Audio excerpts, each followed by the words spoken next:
हमारे घर पे आने वाले थे गणपति बप्पा। तो मैंने सोचा क्यों ना उनके आने की कुछ तैयारियां कर ली जाए।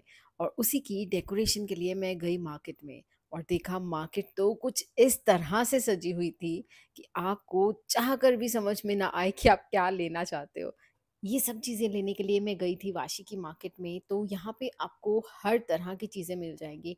अगर आप खुद से फ्रेम रेडी करना चाहते हो तो भी, या फिर आपको रेडीमेड फ्रेम्स भी अवेलेबल हैं। बट उनके prices were too high because they know that this is the season to earn. तो मैंने डिसाइड किया कि मैं उनके लिए खुद से एक पंडाल बनाऊंगी।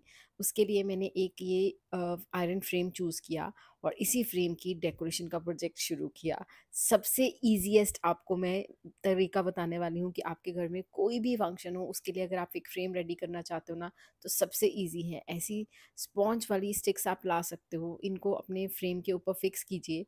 और ऐसी वाली फोल्डेबल ग्रास की या फ्लावर्स की या लीव्स की बहुत इजीली फ्रेम्स मिल जाती हैं मार्केट में, और बहुत ज़्यादा एक्सपेंसिव भी नहीं है। तो इसी फ्रेम के साथ मैंने इनको अटैच कर दिया विद द थ्रेड, और इसी तरह मैंने नीचे 3 बार और इसको एक ट्विस्ट दे दिया थ्रेड के साथ, सो दैट ये फ्रेम जो है उसी के साथ परमानेंटली स्टिक रहे और कहीं भी हिले नहीं। और इसकी बैकग्राउंड को भी हमें कवर करना है सो दैट पीछे से वॉल्स नज़र नहीं आए। और मैंने एक कपड़े को विदाउट कटिंग दैट क्लॉथ, मैंने ऊपर से थोड़ा सा फोल्ड किया, उसको एक कर्टन का लुक दिया और इसी फ्रेम के साथ उसको टाई कर दिया। और ये हमारा बेसिक फ्रेम रेडी हो गया। अब बारी आती है डेकोरेशन की। तो इसकी डेकोरेशन के लिए मैंने कुछ मार्केट से इस तरह के फ्लावर्स लाई थी, सो दैट हैंगिंग फ्लावर्स ना बहुत सुंदर लगते हैं और बहुत जल्दी आपके फ्रेम को कवर भी कर लेते हैं। आपको एफर्ट कम डालना पड़ता है, आपकी डेकोरेशन क्विक और अच्छी लगती है।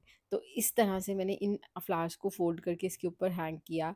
और साथ में कुछ ऐसे वाले फ्लावर्स भी मिले थे मार्केट से मुझे सिंगल सिंगल, जिनके पीछे मुझे स्टिक्स डालनी पड़ी, और उन स्टिक्स को मैंने इन स्टिक्स के अंदर फिक्स अप कर दिया।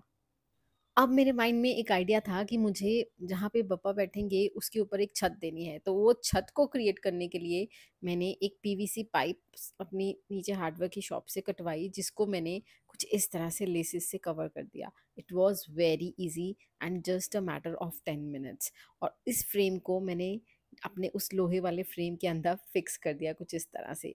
और मार्केट से मैंने ली थी एक मैश जिसके ऊपर ऑलरेडी बहुत सारे फ्लावर्स अटैच थे। और अपनी पीवीसी पाइप पे और अपने लोहे वाले फ्रेम पे दोनों के सेंटर में उसको रखते हुए मैंने कुछ इस तरह से उसको अटैच किया। बाद में कुछ बेल्स और कुछ बटरफ्लाइज ऐड करते हुए अपने इस फ्रेम को कंप्लीट किया।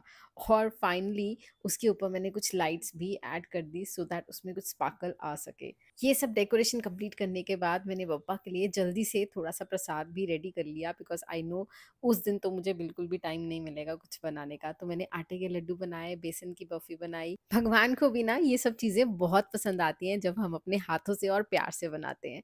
सो आई होप कि बप्पा को मेरी बनाई हुई ये चीज़ें पसंद आएँ। और उसके बाद हम अपने गणपति बप्पा की मूर्ति को घर लेने के लिए चले गए रात के समय। और वहाँ पे क्या धूम थी!